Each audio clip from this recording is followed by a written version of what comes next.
You are a man living in the dawn of humanity, just a few generations after Adam. You're a regular guy, a father, a husband, going about your daily life in a world that's still fresh and new. But you're different. While everyone else is busy just surviving, you found a different kind of company. You walk with God, not in a metaphorical, I go to church on Sundays kind of way. No, you literally, physically, walk and talk with the creator of the universe like he's your best friend. Yeah, this guy is named Enoch. Or, as I like to call him, the universe's first ghoster. And unless you figure out what he did, you'll just keep living out your normal, long, earthly life. Because one day, after 365 years of these daily strolls with the Almighty, Enoch just vanished. Poof, gone. Not dead, not buried, just not there anymore. And what is fascinating is that his story has been staring you in the face this whole time. Yeah, crack open a copy of the book of Genesis, chapter 5, verse 24. It's right there, tucked between long lists of who begot whom. A tiny, cryptic sentence that has puzzled scholars for millennia. And Enoch walked with God, and he was not, for God took him.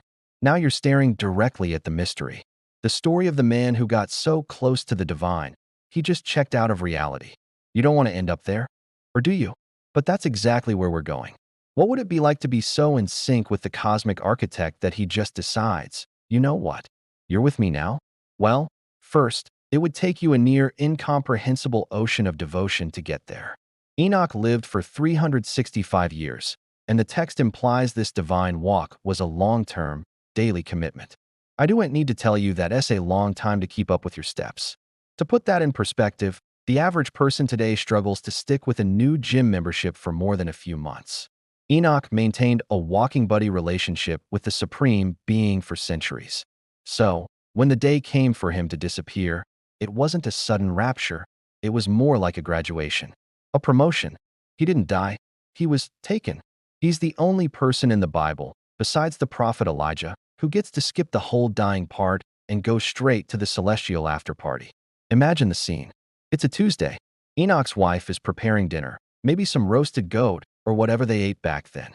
She calls out, "Enoch, honey, supper's ready." But there's no answer. She checks his favorite spot by the river. Not there. She asks the kids, "Have you seen your father?" Methuselah, his son who would go on to live a record-breaking 969 years, just shrugs. They search for days, weeks. The guy who was a fixture of their lives, the man who walked and talked with God, has simply been deleted from existence. There are no remains, no tomb, no last words. Just an empty space where a man used to be. The gossip in the neighborhood must have been wild. Did you hear about Enoch? Just up and left. I heard he offended God and was smited into dust. No. I heard he ascended on a fiery chariot. The truth is, the Bible is frustratingly vague. It's the ultimate read between the lines situation. He was not, for God took him. That's it. That's all we get. It's the divine equivalent of a text message that just says K. This brevity has made Enoch a superstar in non-canonical texts, like the Book of Enoch. This ancient Jewish work, which isn't in the standard Bible but was super popular in its day, is like the director's cut of his story. In it, Enoch isn't just a walker. He's a full-blown cosmic tourist and a prophet. He's taken on a guided tour of heaven and hell, shown the secrets of the universe, the workings of the stars, the nature of angels, and the future of humanity. He becomes a scribe, writing down everything he sees.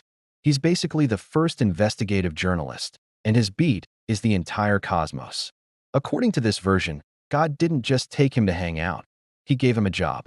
Enoch became the celestial scribe, the keeper of heavenly secrets, transformed into a fiery angel named Metatron. It's the kind of career change you can't exactly put on LinkedIn. Previous role, shepherd. Current role, archangel and voice of God. It's a wild promotion from just being a guy who liked long walks. But let's get back to the sheer weirdness of the original story. Every other patriarch in that chapter of Genesis gets the same send-off. And all the days of insert name were insert number, years, and he died. It's a rhythmic, predictable drumbeat of mortality. Lather, rinse, repeat. And then you get to Enoch. The rhythm breaks. The pattern is shattered. And Enoch walked with God, and he was not. It's a literary record scratch. It forces you to stop and say, wait, what? It's a cosmic joke hidden in plain sight. Imagine you're at a ridiculously long, formal awards ceremony. The announcer drones on, and the award for living a long time and then dying goes to Adam. And the award for living a long time and then dying goes to Seth. And the award for living a long time and then dying goes to Enos. It goes on and on. Then they get to Enoch, and the award for being such a good hang that the host just let him stay and skip the whole going home part goes to Enoch. The crowd goes wild. This one sentence fundamentally changes the rules of the game. It introduces a loophole in the contract of life and death. It whispers a secret. Death is not the only exit. There's another door, a secret passage, available only to those who walk a certain path. It suggests that a relationship with the divine can become so profound, so intimate, that the physical world and its laws just cease to apply to you. You don't just transcend death, you transcend existence as we know it. So what does it mean to walk with God anyway? It's not just about a physical stroll. It implies a harmony of will, a deep alignment of purpose. It's about moving through life in a state of constant conversation and communion with the creative force of the universe. It's living in such a way that your very existence is a testament to the divine. Enoch didn't just believe in God, he vibed with him. He was on God's wavelength. And after 365 years, God was presumably like, "Look, the commute is killing me. Why don't you just move in?" The story of Enoch is the ultimate tale of being in the zone. He was so locked into his spiritual practice that he literally phased out of our dimension. He achieved a state of being so pure that the material world could no longer contain him. He was a bug in the code of mortality, a glitch in the matrix of life and death. And his story serves as a tantalizing, eternally mysterious what if. What if you could get so close to the source of it all that you just get absorbed? No fuss, no muss.